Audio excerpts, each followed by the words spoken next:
Good evening, everyone.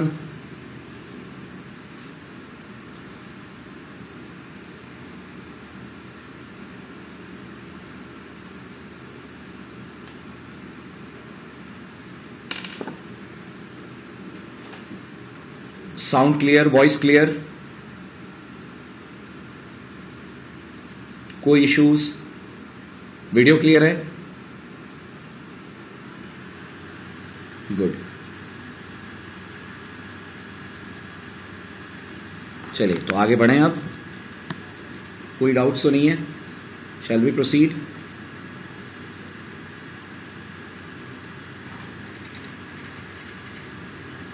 Okay. अब आज का टॉपिक हमारा है जावा में इनिशियलाइजेशन को ही अपन कंटिन्यू कर रहे हैं. कितने तरीके पढ़ लिए आपने कल जावा में इनिशियलाइज करने के? क्लास के डेटा मेंबर्स को कितने तरीकों से इनिशियलाइज कर सकते हैं? 2 तरह से. तीसरा भी पढ़ना बाकी है, राइट? तो हमने 2 तरह से पढ़ लिया है. One is explicit initialisation, other one is constructor. अब आइए जावा में और एक नए चीज पे जो C++ में तो होता ही नहीं है, that is initialiser blocks.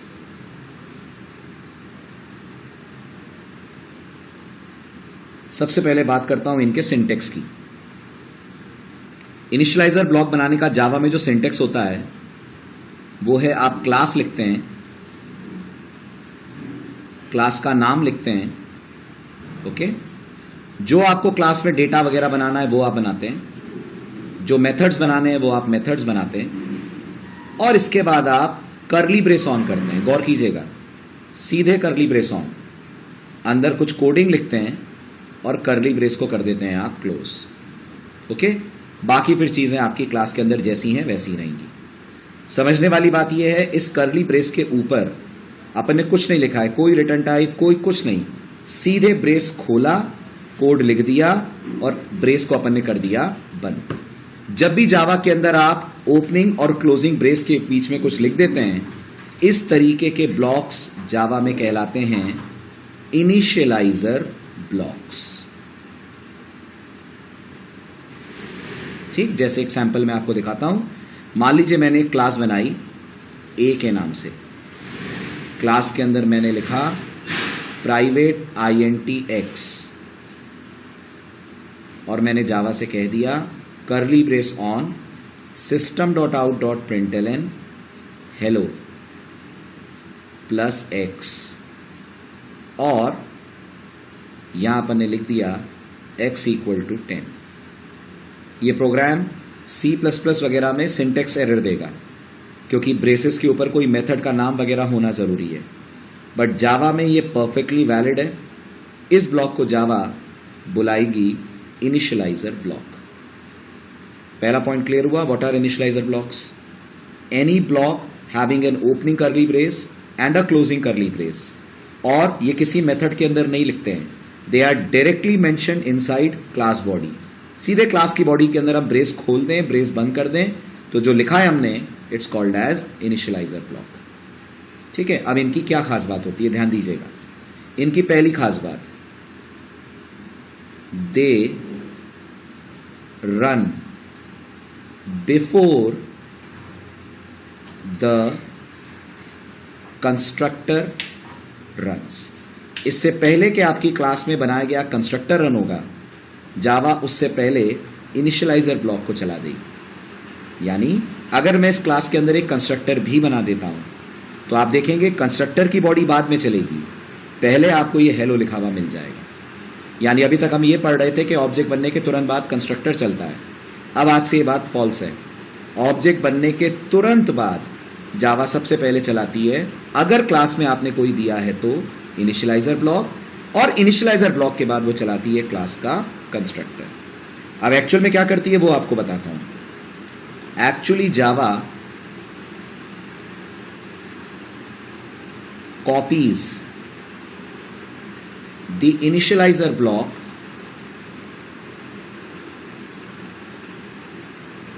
inside the body of every constructor.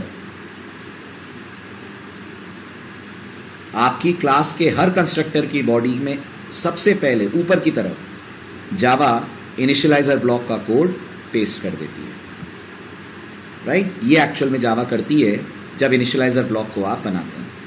Now to have a more clear understanding of this, एक प्रोग्राम लेते हैं, आप उसका आउटपुट प्रेडिक्ट करने की कोशिश कीजिएगा. देखिए ध्यान से. लेट्स से मैंने एक क्लास बनाई, क्लास का नाम मैंने कार दिया, ठीक है? कार क्लास के अंदर मैंने एक प्राइवेट इंटीजर रखा स्पीड के नाम से. कार क्लास में मैंने एक कंस्ट्रक्टर बनाया नॉन पैरामीटराइज्ड, ठीक है? इस कंस्ट्रक्टर में मैंने कहा system.out.println speed is plus speed. फिर एक मैंने कंस्ट्रक्टर बनाया जो कार में पैरामीटर में एक इंटीजर ले रहा है, ओके? और कह रहा है speed equal to x, SOP speed is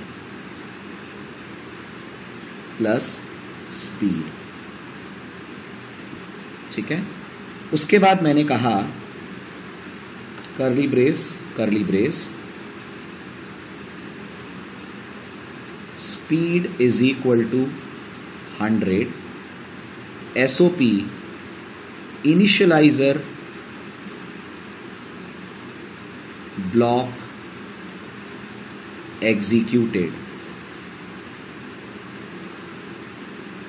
उसके बाद मैंने क्लास को बंद कर दिया.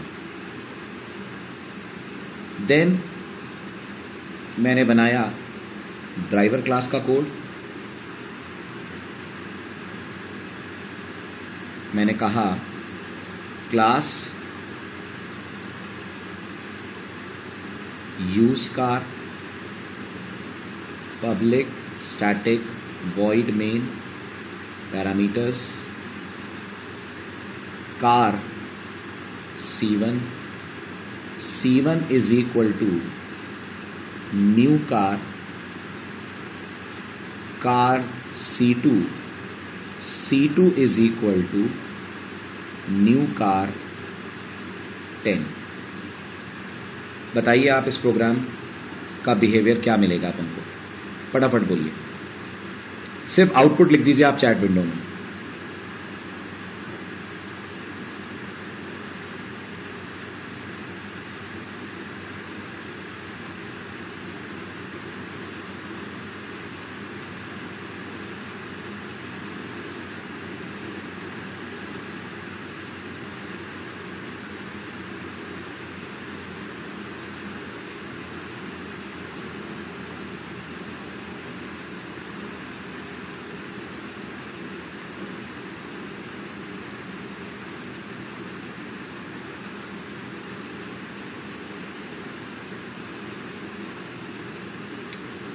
देखें आउटपुट क्या मिलेगा. इसका पहला आउटपुट आपको मिलेगा इनिशियलाइजर ब्लॉक एग्जीक्यूटेड, ठीक? और क्योंकि ये लाइन चल चुकी होगी स्पीड इक्वल टू 100, तो जावा अब जब नॉन पैरामीटराइज कंस्ट्रक्टर कॉल करेगी, ध्यान दीजिएगा, जैसे ही जावा ऑब्जेक्ट बनाएगी, अब कल की कहानी चेंज हो गई. अब जावा पहले इनिशियलाइजर ब्लॉक को रन करेगी. इनिशियलाइजर ब्लॉक रन होगा, स्पीड में 100 आएगा. आपको स्क्रीन के ऊपर जावा मैसेज देगी इनिशियलाइजर ब्लॉक एग्जीक्यूटेड, स्पीड में 100 डाल चुकी होगी. फिर वो देखेगी आपने कोई आर्गुमेंट पास नहीं करा है, तो वो इस कंस्ट्रक्टर को चलाएगी और इसके नीचे आपको मैसेज मिलेगा स्पीड इज 100.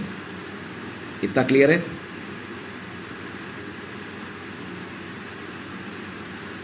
इतना समझ में आ रहा है? चलूं आगे. अब इसके बाद जावा देखेगी आपने सेकंड ऑब्जेक्ट बनाया. जैसे ये सेकंड ऑब्जेक्ट बनेगा, जावा का रूल है सबसे पहले चलाएगी एक बार फिर से वो इस इनिशियलाइजर ब्लॉक को. ये फिर से रन होगा, स्पीड में 100 डालेगा, इनिशियलाइजर ब्लॉक एग्जीक्यूटेड मैसेज अपन को मिलेगा. तो यहां लिखा हुआ आएगा एक बार फिर से इनिशियलाइजर ब्लॉक एग्जीक्यूटेड, और क्योंकि आपने 10 पास करा है, 10 को एज एन आर्गुमेंट लेने वाला कंस्ट्रक्टर ये है, जावा स्पीड के अंदर का जो 100 है वो अब 10 से रिप्लेस कर देगी और नीचे आपको मैसेज देगी स्पीड इज 10। तो point two understand is constructor की बॉडी चलने से पहले आप देख सकते हैं जावा चला रही है इनिशियलाइजर ब्लॉक। आया समझ में? क्लियर हुआ? अब आपसे मैं पूछता हूं इसका फायदा क्या है? इनिशियलाइजर ब्लॉक बनाने के क्या बेनिफिट्स हो सकते हैं जावा में? Can you guess? ये स्पीड इक्वल टू 100 जो मैंने स्टेटमेंट लिखा है, ये तो कंस्ट्रक्टर में भी लिख सकता था मैं। क्या फायदा हुआ इनिशियलाइजर ब्लॉक बनाने का जावा में?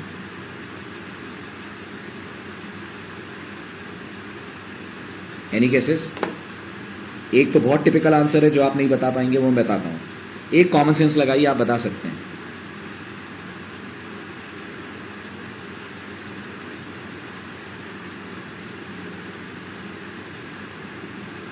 Okay Vikas, it is like giving default value, माना मैंने। Speed of execution will be fast. अच्छा एक मिनट थोड़ा सा पॉज दीजिए यहां पर। ये जो विकास आप कह रहे हो it is like giving default value, तो ये डिफॉल्ट वैल्यू तो यहां भी दे सकते थे ना अपन, जहां स्पीड को डिक्लेयर कर रहे हैं। यहां भी तो हम जावा में लिख ही सकते थे इज इक्वल टू 100, है ना? तो फिर क्या फायदा हुआ इनिशियलाइजर ब्लॉक का? सोचो, कुछ है जो हम इनिशियलाइजर ब्लॉक में कर पाएंगे लेकिन वहां नहीं कर पाएंगे जहां वेरिएबल डिक्लेयर कर रहे हैं। यहां नहीं कर पाएंगे वो काम। सोचो, ध्यान से गेस करो।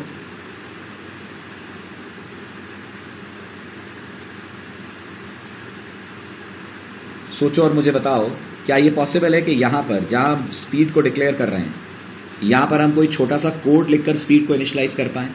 फॉर एग्जाम्पल यूजर से इनपुट लेकर, या कोई फॉर लूप या इफ एल्स का लॉजिक लगाकर। पॉसिबल है कि यहां स्पीड जहां डिक्लेयर हो रहा है वहां फॉर लूप चला दें, इफ एल्स लगा दें? ये पॉसिबल है? यस और नो? विकास ने बोला नो, बाकी लोगों का क्या कहना है? यस और नो? जहां मैं डिक्लेयर कर रहा हूं, क्या ये पॉसिबल है कि वहां पर मैं कोई इफ एल्स का लॉजिक लगाकर स्पीड में कोई वैल्यू डाल दूं, या यूजर से इनपुट लेकर डाल दूं? चलिए ऐसे ले लीजिए, जहां स्पीड डिक्लेयर हो रहा है वहां मैं यूजर से इनपुट लेने का कोड लिख सकता हूं? नहीं लिख सकता हूं। लेकिन सोचिए, इनिशियलाइजर ब्लॉक में मैं लिख सकता हूं। अपन चाहें तो इनिशियलाइजर ब्लॉक में स्कैनर क्लास का ऑब्जेक्ट बना लें, स्कैनर क्लास के ऑब्जेक्ट से इनपुट ले लें और वो स्पीड के अंदर डाल दें। यानी कि समझने वाली बात यह है, ये वाला इनिशियलाइजेशन तब लेते हैं अपन जब वैल्यू फिक्स हो, हमारे पास पहले से हो। अगर ये वैल्यू रन टाइम पे आ रही है तो बेटर है अपन ये काम कर लें विद इन इनिशियलाइजर ब्लॉक। ठीक है? इसका दूसरा फायदा, इनिशियलाइजर ब्लॉक आपने पढ़ा लास्ट नोट्स, ये लाइन एक बार फिर से पढ़िए। जावा इनिशियलाइजर ब्लॉक को हर कंस्ट्रक्टर में कॉपी कर देती है। तो इसका एक फायदा यह है कि अगर हमें कोई कॉमन कोड हर कंस्ट्रक्टर के अंदर चलाना है तो उसे हर कंस्ट्रक्टर में लिखना नहीं पड़ेगा बार बार। बिल्कुल सही विकास, अपन उसे इनिशियलाइजर ब्लॉक में लिख दें, हर कंस्ट्रक्टर के पहले वो कोड अपने आप रन हो जाएगा। क्लियर? तो पहला बेनिफिट ये हुआ, इनिशियलाइजर ब्लॉक के अंदर हम इंटरैक्टिव कोडिंग कर सकते हैं, लॉजिकल कोडिंग कर सकते हैं, जो प्लेस ऑफ डिक्लेरेशन पे नहीं कर सकते हैं। यहां पर नहीं कर सकते जहां पर स्पीड को हम डिक्लेयर कर रहे हैं। पॉसिबल ही नहीं है कि यहाँ इफ एल्स लगाया जाए, लूप लगाया जाए, या किसी एरे के सम को उठाकर स्पीड में डाला जाए, वो पॉसिबल नहीं है। इनिशियलाइजर ब्लॉक में वो पॉसिबल है। दूसरा बेनिफिट इनिशियलाइजर ब्लॉक का, उनकी कोडिंग हर कंस्ट्रक्टर के अंदर कॉपी हो जाती है।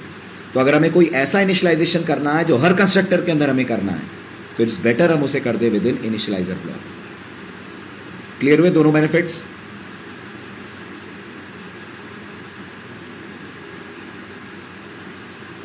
शालू को फर्स्ट एडवांटेज नहीं समझ में आया।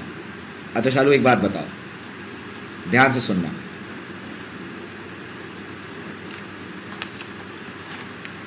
ये मेरे पास एक वेरिएबल है, एक क्लास है बैंक। ठीक है? इस बैंक क्लास के अंदर मेरे पास एक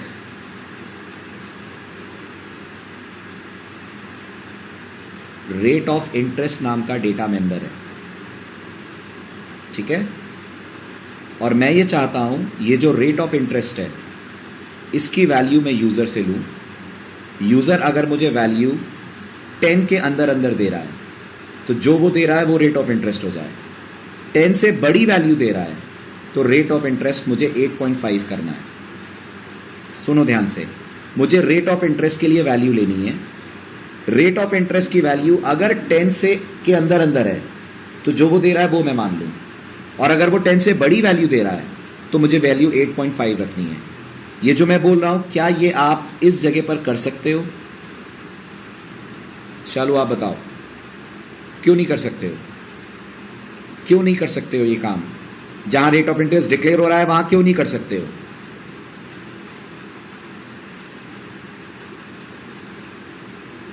क्योंकि जो मैंने बोला उसमें दो चीजें इन्वॉल्व हैं। एक तो आपको इनपुट लेना है, इनपुट लेना है मतलब स्कैनर का ऑब्जेक्ट बनाना पड़ेगा। दूसरा, आपको इफ एल्स लगाना पड़ेगा, कंडीशंस लगानी पड़ेंगी। वो यहां कैसे लग जाएगा? एक सिंगल लाइन के अंदर। ये एक सिंगल लाइन में मैं कैसे इनपुट भी ले लूंगा, इफ एल्स भी लगा लूंगा, कैसे कर लूंगा? लेकिन आप सोचो, यहां मैं सिर्फ रेट ऑफ इंटरेस्ट को डिक्लेयर कर दूं और ब्रेस खोल दूं, तो इस ब्रेस के अंदर क्या ये पॉसिबल नहीं है कि मैं scanner k b equal to new scanner करके ऑब्जेक्ट बनाऊं, फिर कह दूं rate of interest equal to k b dot next double, फिर एक इफ लगाकर अपनी कंडीशन लिख दूं? मतलब बिल्कुल एक फंक्शन की बॉडी की तरह ये कोड चलेगा।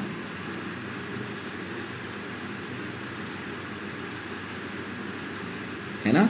तो इनिशियलाइजर ब्लॉक का बेनिफिट क्या हुआ? आप उसको बिल्कुल एक मेथड बॉडी की तरह चला सकते हो। बस इसका कोई नाम नहीं होता, आपके कहने पर जावा इसे नहीं चलाती, वो इसे तुरंत चलाएगी जैसे ही क्लास का बनेगा ऑब्जेक्ट। क्लियर? अब सुनो इसका तीसरा और सबसे बड़ा बेनिफिट। जावा में बहुत इंपॉर्टेंट बात बोल रहा हूं, ध्यान से सुनना। जावा में ऐसी क्लासेस आगे हम बनाएंगे जिनमें कंस्ट्रक्टर्स नहीं होंगे, जिनमें कंस्ट्रक्टर्स नहीं होते। ये बात C++ में बिल्कुल फॉल्स है या नहीं है? C++ में हर क्लास में एक कंस्ट्रक्टर होता है, हाँ या ना? होता है, डिफॉल्ट कंस्ट्रक्टर है ना, और डिफॉल्ट कॉपी कंस्ट्रक्टर। जावा में आपने अभी तक जितनी क्लासेस बनाई है उनमें भी एक कंस्ट्रक्टर होता है which is called as default constructor. But याद रखिएगा, जावा में जब आप GUI प्रोग्रामिंग करोगे, GUI प्रोग्रामिंग, तब आप एक बहुत स्पेशल टाइप की क्लास बनाओगे जिसका जावा में होता है एनोनिमस क्लास नाम। एनोनिमस का मतलब ही होता है a class which has no name. Anonymous का मतलब होता है a class which has no name. अब आप गेस करिए, अगर क्लास का कोई नाम नहीं है तो can that class have a constructor? A class which has no name, ये C++ में नहीं है, जावा में ही होती हैं ऐसी classes, classes without any name. Can that class have a constructor? No. अब आप सोचो, अगर कंस्ट्रक्टर वाला काम एनोनिमस क्लास में कभी करना पड़ जाए तो कहां करा जाएगा? तो आंसर वो करा जाएगा विद इन इनिशियलाइजर ब्लॉक। जैसे अभी आप मेरे से बोल सकते थे कि ये जो मैंने आपको एग्जांपल दिया, मुझे इनपुट लेना और इफ एल्स लगाना है, क्या ये काम हम बैंक क्लास के कंस्ट्रक्टर में कर सकते हैं? कर सकते हैं ना, वी कैन डू दैट। लेकिन अगर मान लीजिए मेरी क्लास में मुझे कंस्ट्रक्टर बनाने की इजाजत ना हो तो, और ऐसी क्लासेस बहुत एडवांस लेवल पे हम जावा में पढ़ेंगे, बट उसकी प्रॉपर्टी आपको आज पढ़ा रहा हूं। ऐसी क्लासेस जिनमें कंस्ट्रक्टर्स नहीं होते हैं, they are called as anonymous classes. अभी ज्यादा नहीं इसके बारे में हम डिस्कस करेंगे क्योंकि अभी हम उस लेवल पे नहीं है। But do remember, if someone says can we have a Java class which is not having any constructor, it's absolutely true. We can have a class in Java which can be without a constructor, and such classes are called as anonymous classes. ऐसी classes में अगर initialisation करना पड़ जाए तो वो initialisation हम कर सकते हैं विद इनिशियलाइजर ब्लॉक। विकास आगे बताऊंगा ना, जब आप एनोनिमस क्लास की हैंडलिंग सीखेंगे, कुछ काम जावा करेगी आपके लिए एनोनिमस क्लास में। हाँ बिल्कुल, C++ में भी हम एनोनिमस क्लास बना सकते थे बिल्कुल, बट वहां इनिशियलाइजर ब्लॉक जैसा कुछ नहीं होता ना। या बिल्कुल, we can have C++ anonymous classes.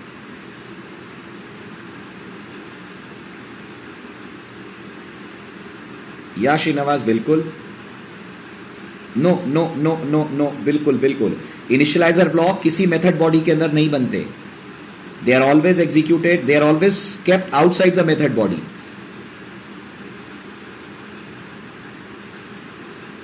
ठीक है श्रीनिवास, आपके डाउट को थोड़ा सा और मैं डिटेल में क्लियर करता हूं। देखो,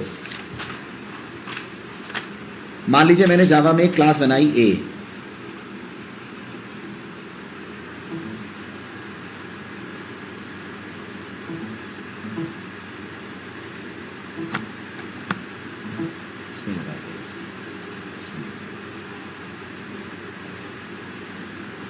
मान लीजिए मैंने जावा में एक क्लास बनाई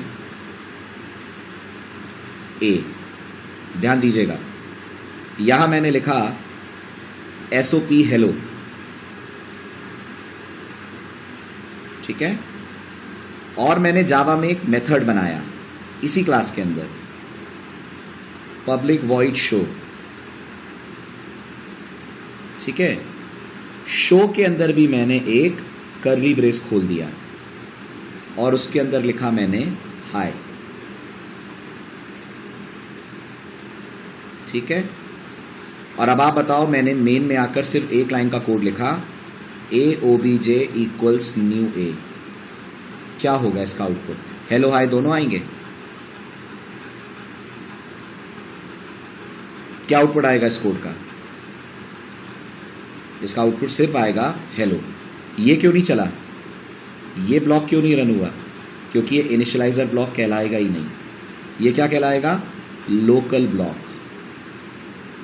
ये लोकल ब्लॉक है। ये चलेगा कि नहीं चलेगा कभी? ये ब्लॉक कभी रन होगा कि नहीं होगा? होगा। ये तब रन होगा जब अपन शो को कॉल करेंगे, राइट? ये कॉल होगा तब ये ब्लॉक शो की बॉडी रन होगी और शो की बॉडी के कारण ये रन होगा।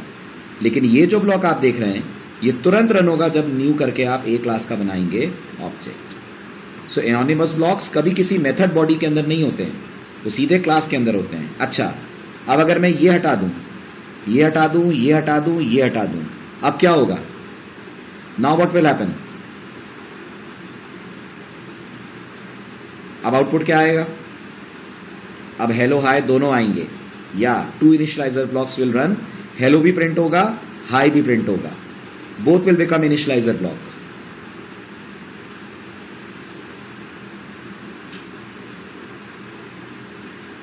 Is it clear? ठीक है, चलो आगे बढ़ते हैं। अब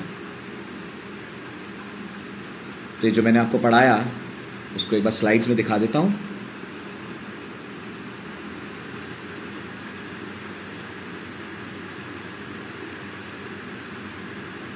पहले तो कल वाली चीज आपको दिखेगी इसमें, वो अपन ने पढ़ ही लिया है, एरे ऑफ रेफरेंसेस। ये टॉपिक्स हैं हमारे आज के, ये आप कल देख ही चुके हो।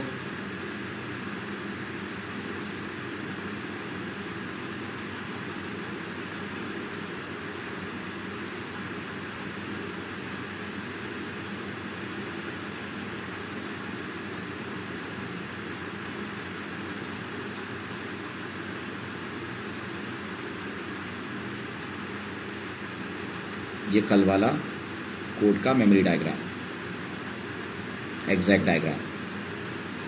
अब ये जो आज आपने पढ़ा, इन जावा इंस्टेंस इनिशियलाइजर ब्लॉक, ध्यान दीजिएगा, या इंस्टेंस वर्ड इसलिए बोला जा रहा है क्योंकि जावा में दो तरह के इनिशियलाइजर ब्लॉक होते हैं। एक आप आगे पढ़ेंगे, उन्हें हम बुलाते हैं स्टैटिक इनिशियलाइजर ब्लॉक। जावा में दो तरह के इनिशियलाइजर ब्लॉक होते हैं, एक स्टैटिक और फिलहाल जो पढ़ रहे हैं दैट इज इंस्टेंस।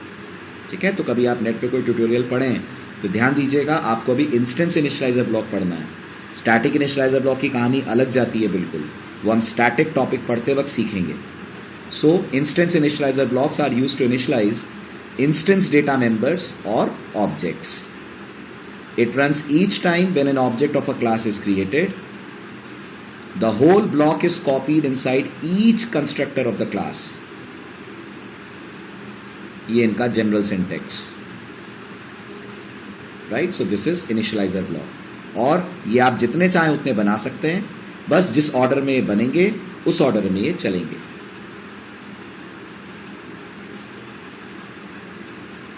एक छोटा सा डेमो।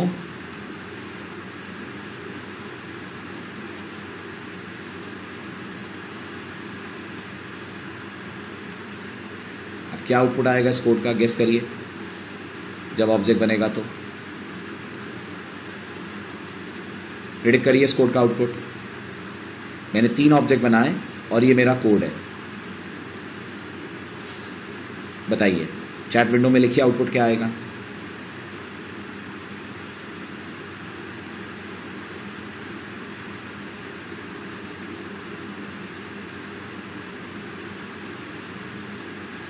3 ऑब्जेक्ट्स बनाए मैंने, यहां मैं लिख देता हूं मेन वाली coding, test T1 is equal to new test,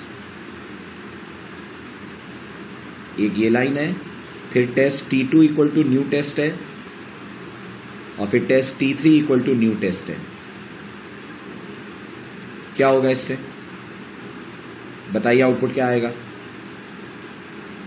बिल्कुल सही, सबसे पहले आएगा in initializer block with x equal to 10, फिर उसके नीचे आएगा इन constructor with y equal to 20, ये T1 के लिए चला, ऐसा ही T2, ऐसा ही T3 के लिए। तो टोटल कितने मैसेजेस आएंगे? Good, total 6 messages will be displayed.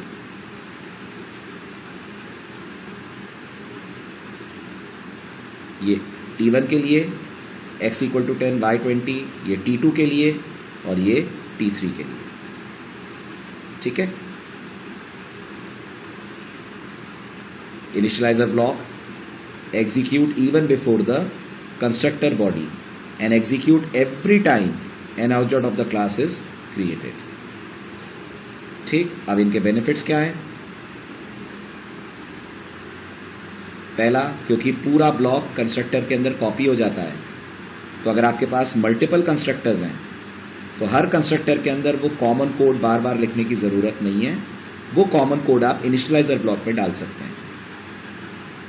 दूसरा, जावा में कुछ खास क्लासेस होती है जिनके पास कंस्ट्रक्टर्स नहीं होते हैं, और उन क्लासेस के लिए इनिशियलाइजेशन सिर्फ एक ही तरह से होता है, वाया इनिशियलाइजर ब्लॉक। ऐसी क्लासेस कहलाती हैं anonymous classes.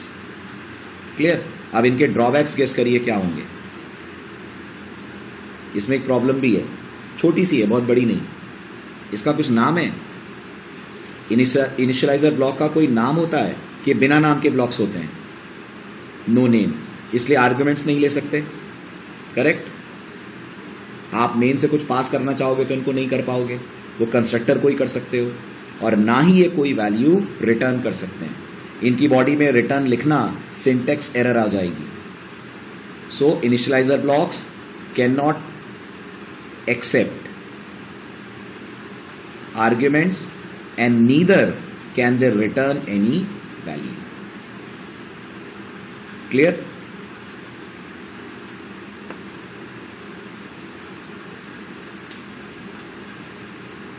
This is the case of initializer blocks। ठीक, अब आगे बढ़ते हैं।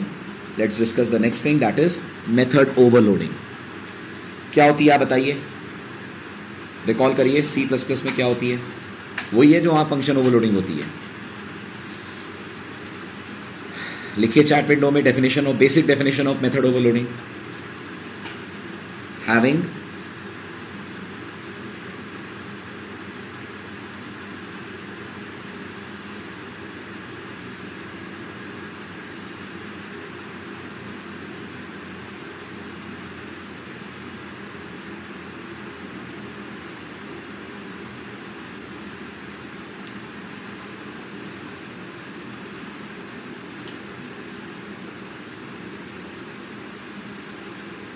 बिल्कुल बिल्कुल बिल्कुल बिल्कुल ठीक, परफेक्ट आंसर, राइट, बिल्कुल सही।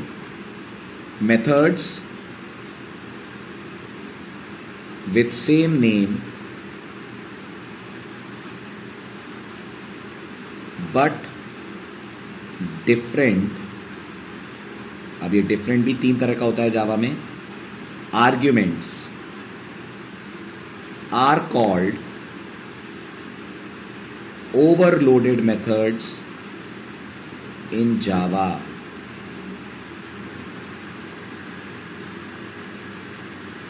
ठीक है, अब थोड़ा सोचिए और बताइए, जावा में मेथड ओवरलोडिंग का कोई एग्जांपल आज तक देखा आपने? थिंक एंड टेल, कोई ऐसा एग्जांपल जहां ओवरलोडिंग होती हुई आपको दिख रही हो?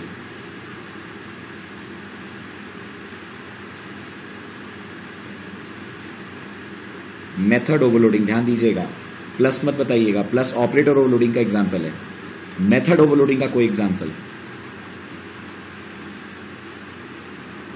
जावा में? विकास, जावा में बाय डिफॉल्ट कहीं दिखा? कंस्ट्रक्ट ओवरलोडिंग तो अभी हम करेंगे।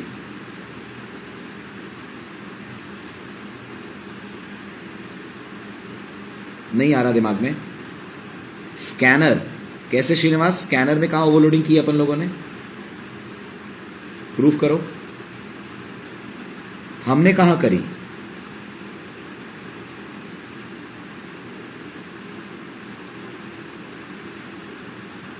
बहुत सिंपल है, इतना सोचने की जरूरत ही नहीं है। रैपर में मेथड ओवरलोडिंग कहाँ है शालू? रैपर क्लास में मेथड ओवरलोडिंग कहाँ हुई?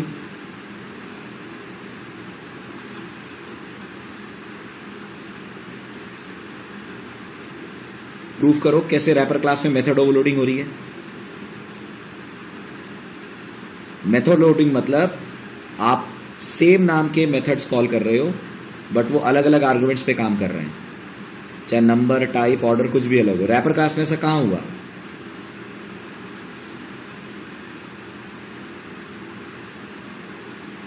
इतना डीप चले गए आप लोग। बहुत सिंपल आंसर है इसका आंसर है system.out.println।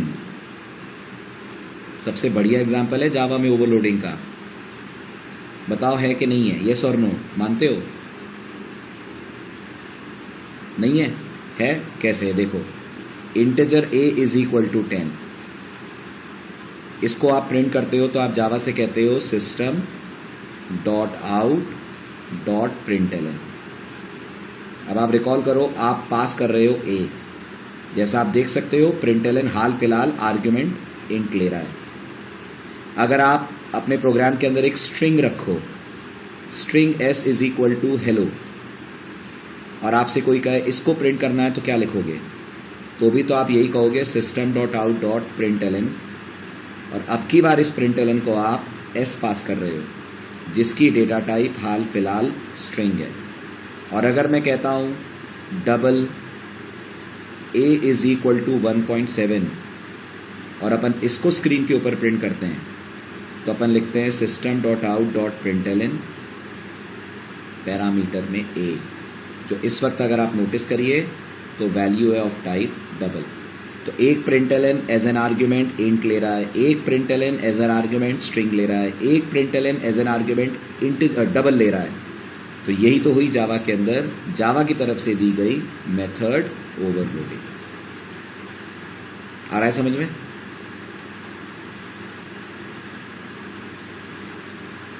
ठीक है। अब जावा में मेथड ओवरलोडिंग का क्राइटेरिया क्या है? बिल्कुल वही क्राइटेरिया है जो आपने C++ में सुना होगा। Number 1, either overloaded methods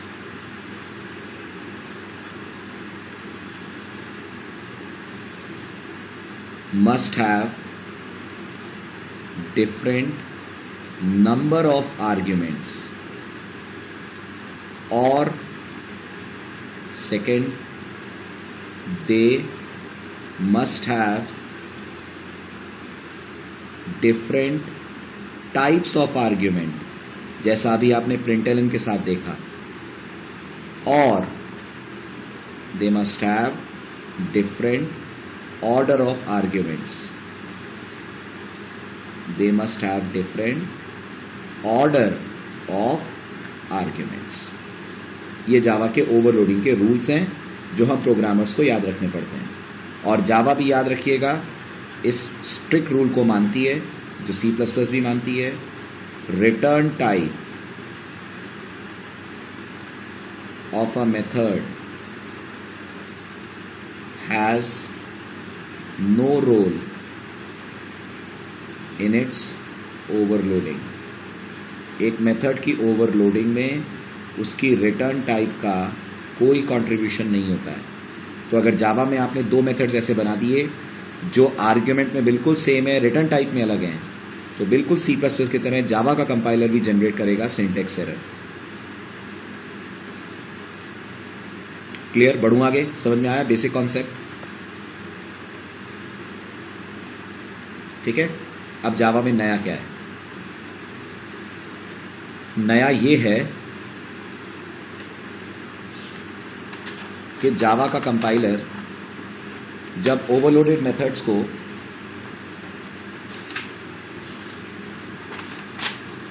call करता है, और इस कॉलिंग को जब वो रिजॉल्व करता है, जावा का कंपाइलर ओवरलोडेड मेथड कॉल को जब सॉल्व करता है तो वो 3 रूल्स पे काम करता है। कहने का मेरा मतलब, जब आप आर्ग्यूमेंट पास करोगे तो कंपाइलर कैसे डिसाइड करेगा कि सभी मेथड्स का नाम तो सेम है, तो किसको कॉल करें? इसको हम बोलते हैं जावा में, जो आप पढ़ने जा रहे हैं, ओवरलोडिंग रिजोल्यूशन। ओवरलोडिंग रिजोल्यूशन कैसे कंपाइलर तय करता है किस मेथड को कॉल करें? सबसे पहली प्रेफरेंस कंपाइलर की होती है एग्जैक्ट मैच। आप बताइए एग्जैक्ट मैच का मतलब क्या है? एग्जैक्ट मैच का मतलब actual and formal arguments must have same type, that is exact match। Second होता है, अगर एग्जैक्ट मैच पॉसिबल नहीं है तो जावा टाइप कन्वर्जन का सहारा लेती है। Type conversion, but to higher type in same family. Same family मतलब फटाफट बताइए, what is same family? Same family माने जावा में इंटीजर्स की फैमिली में कौन कौन आते हैं? इंट, बाइट, शॉर्ट और लॉन्ग, ये सब इंटीजर्स हैं। और रियल नंबर्स की फैमिली में कौन आते हैं? फ्लोट और डबल। ठीक है, ये सेम फैमिली हो गई। और अगर सेम फैमिली में भी पॉसिबल नहीं है तो जावा फिर बढ़ जाती है type conversion in next higher family. ये जावा के रूल है। सबसे पहली प्रेफरेंस जावा देती है एग्जैक्ट मैच को। एग्जैक्ट मैच मिल गया, बात खत्म। एग्जैक्ट मैच नहीं मिला तो कंपाइलर कन्वर्जन करेगा। कन्वर्जन कभी लोअर में नहीं करेगा, जब भी करेगा हायर में करेगा। हायर में भी उसकी पहली पसंद होगी, जैसी वैल्यू भेजी जा रही है उसी फैमिली की कोई टाइप उसको रिसीव कर ले। जैसे अगर आपने मान लीजिए इंटीजर पास करा और आपके मेथड में कोई इंटीजर एज एन आर्गुमेंट नहीं ले रहा है बट एक लॉन्ग एज एन आर्गुमेंट लेने वाला है, तो वो लॉन्ग वाले को प्रेफर कर लेगा। अगर ये भी नहीं हुआ तो फिर वो देखेगा अगली हायर टाइप में कौन अवेलेबल है। तो याद करिए, अगर इंटीजर को लॉन्ग नहीं रख सकता है तो कौन रख सकता है? मतलब अगर लॉन्ग अवेलेबल नहीं है तो इंटीजर किसके अंदर जा सकता है? फ्लोट। और फ्लोट भी नहीं है तो जाएगा डबल। ये है मतलब मेरे थर्ड पॉइंट का, type conversion in next higher family. ये जावा के सिंपल एंड स्ट्रेट रूल्स होते हैं। ठीक है, तो अब ओवरलोडिंग देखते हैं अपन।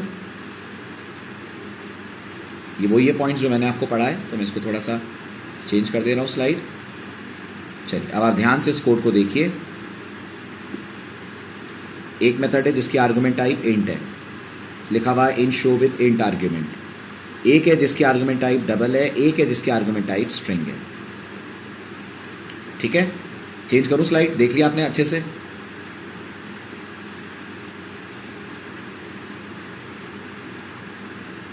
सबने देख लिया? शैल आई चेंज द स्लाइड? ठीक, अब आप बताइए आउटपुट क्या आएगा? 10 3.14 और अमित पास कराया मैंने।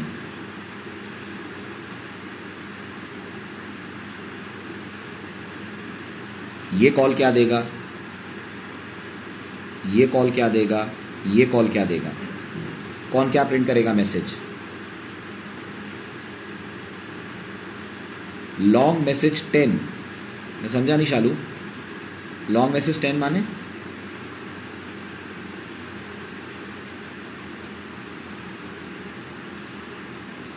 ये है ना मैसेज, ये दिखा रहा हूं मैं आपको। ये तीनों शो के अंदर मैसेज है, तो क्या प्रिंट होगा? गुड। पहला वाला देगा इन शो विद इंट आर्ग्यूमेंट 10, दूसरा वाला देगा इन शो विद डबल आर्ग्यूमेंट 3.14 और तीसरा देगा अमित एज एक्सपेक्टेड। क्लियर? बिल्कुल सही। अब जैसा मैंने कहा, सिलेक्शन ऑफ मेथड, सबसे पहले कंपाइलर सेम टाइप देखता है, वो नहीं मिला तो वो नेक्स्ट हायर डेटा टाइप देखता है सेम फैमिली में, और कुछ भी नहीं मिलता है उसको तो अल्टीमेटली वो दे देता है एरर। क्लियर? तो अब मैं आपको एक छोटा सा कोड लिख के देता हूं, आप उसका आउटपुट बताओ।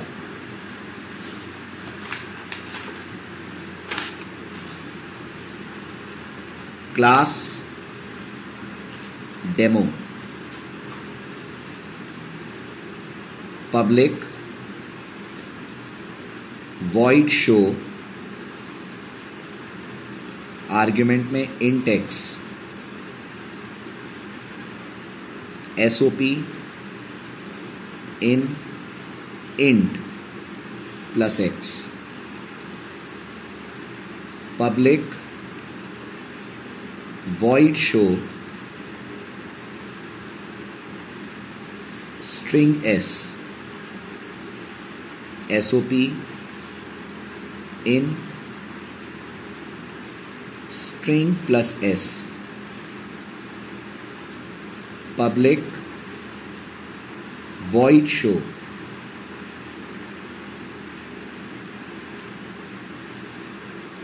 byte b, sop in byte plus b। ठीक है? उसके बाद अपन बनाते हैं, मान लीजिए ड्राइवर क्लास,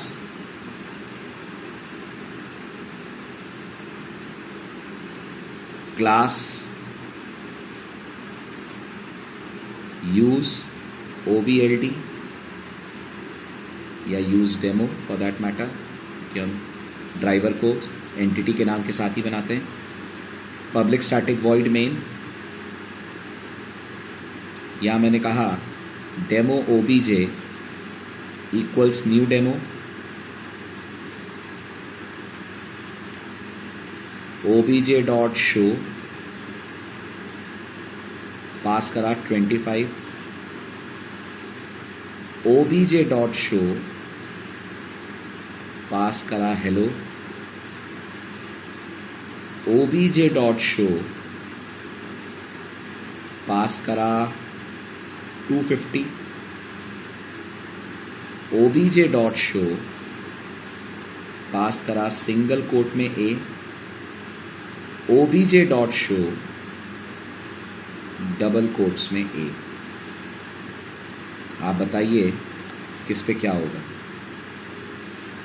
लिखिए चैट विंडो में कौन सा कॉल कौन से पे ट्रांसलेट होगा।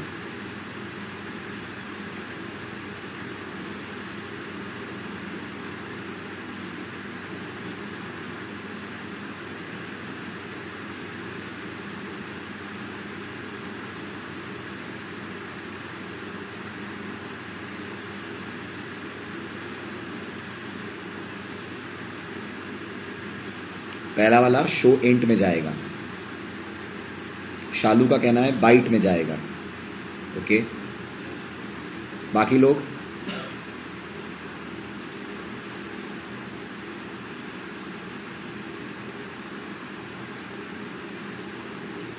विकास का कहना है इंट में जाएगा 25, फिर हेलो, हेलो जाएगा स्ट्रिंग में, फिर 250 जाएगा इंट में। ओके, फिर बाकी दोनों एक इसमें जाएंगे, सिंगल कोट वाला और डबल कोट वाला।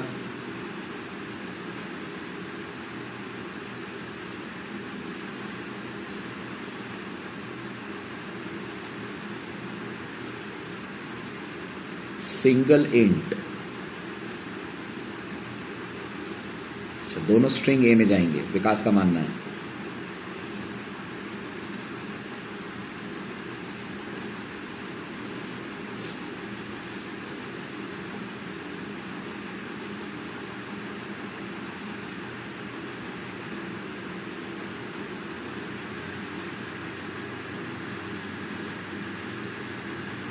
डबल कोट्स वाला स्ट्रिंग हेलो वाला भी स्ट्रिंग। ओके, फर्स्ट बाइट में जाएगा, सेकंड स्ट्रिंग में जाएगा, third int, fourth int, fifth string.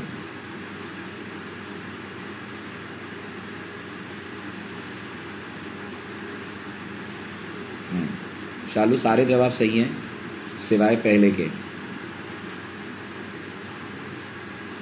First show int में जाएगा, सेकंड शो स्ट्रिंग में जाएगा, 250 इंट में जाएगा। दीपक गलत हो गए, ए स्ट्रिंग में नहीं जाएगा। सुनिए आंसर इसका आएगा, ध्यान दीजिएगा,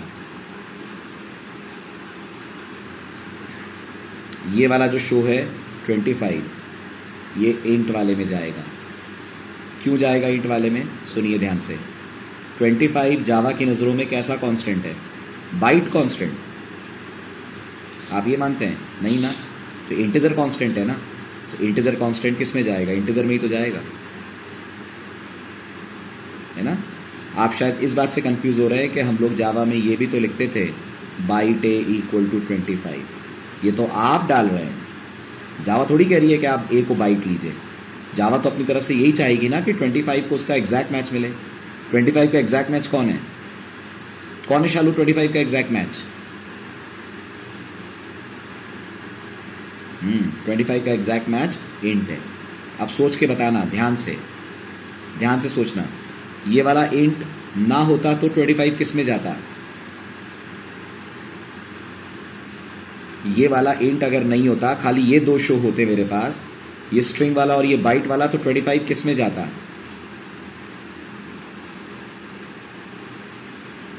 एरर आ जाती, किसी में नहीं जाता। समझो ध्यान से, एरर आ जाती। स्ट्रिंग में क्यों चला जाएगा 25? 25 एक इंटीजर है, स्ट्रिंग अलग है, उन दोनों का कोई रिलेशन ही नहीं है आपस में।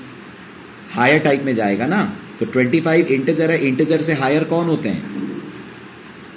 इंटीजर से हायर लॉन्ग है, फ्लोट है और डबल है। यहां कौन है? अगर मैं इंट हटा देता हूं तो यहां खाली दो ही तो है, एक स्ट्रिंग और एक बाइट, तो कहीं नहीं जाएगा, एरर दे देगा। विकास आया समझ में?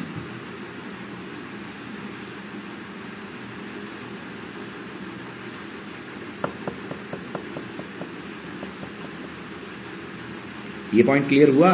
अगर वहां से इंट हटा दूंगा तो 25 एरर क्यों देगा? वो स्ट्रिंग में नहीं जाएगा।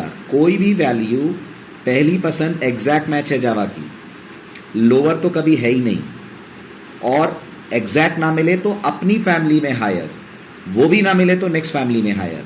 तो अब 25 को या तो इंट मिल जाए, या तो लॉन्ग, या तो फ्लोट, या तो डबल।